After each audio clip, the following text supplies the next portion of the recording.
Olá meninas, tudo bem? Sejam bem-vindas à formação Saladorama. Eu me chamo Yara e hoje nós vamos falar sobre Introdução à Nutrição. O que é nutrição? Nutrição é a ciência que estuda os alimentos e os nutrientes, tendo uma boa relação com a saúde, na qual os nutrientes são todas as substâncias químicas que são absorvidas através dos alimentos e que são indispensáveis no bom funcionamento do organismo. Os macronutrientes são substâncias em que o corpo precisa em grandes quantidades, sendo elas o carboidrato, a proteína e os lipídios.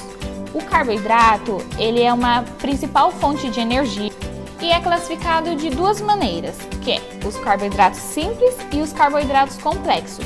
Os simples são os açúcares e o mel, e os complexos são o amido e as fibras.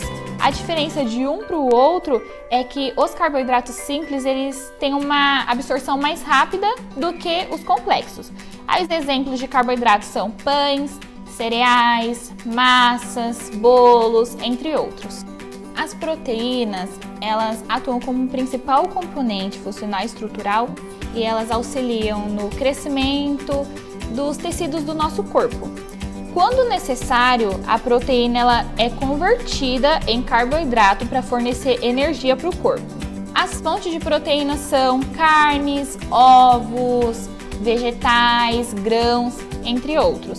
Nelas se encaixam proteína de alto valor biológico, que são de origem animal, e proteína de baixo valor biológico, que são de origem vegetal. Agora vamos falar sobre a gordura e o colesterol. Além do carboidrato, fonte de energia e auxiliam na proteção dos órgãos e na absorção de vitamina A, D, E e K. São encontradas como gordura de origem animal, que são sólidas, e gorduras de origem vegetal, que na grande maioria são encontradas de forma líquida no meio ambiente. O colesterol ele é conhecido como um vilão, mas ele exerce grande importância no organismo, como por exemplo estruturação de células e formação de hormônios e vitamina D.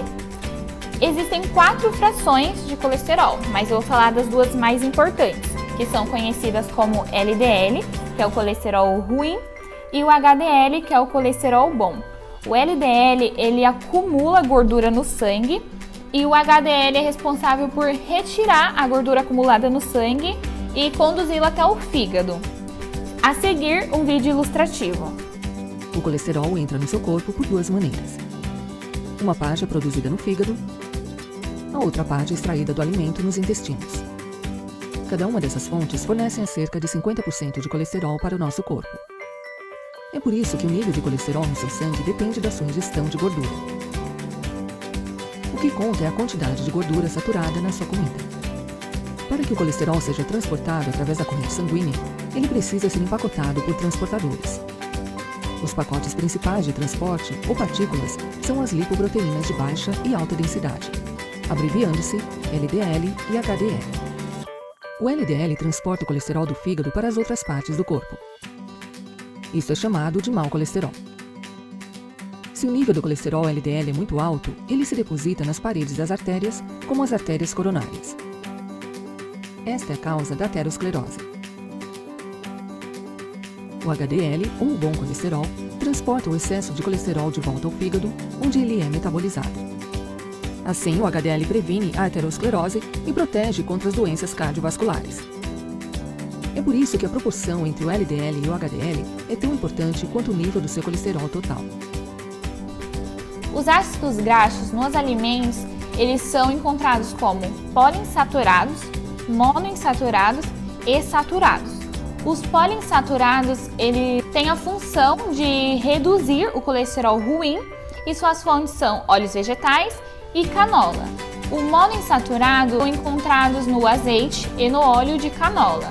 Já os saturados são responsáveis pelo aumento do colesterol ruim e suas fontes são como, por exemplo, a manteiga e a margarina. Dentre os ácidos graxos, existem os não essenciais, que são aqueles que o corpo mesmo consegue produzir. Já os ácidos graxos essenciais, o corpo não consegue produzir. Por isso, a sua importância no consumo.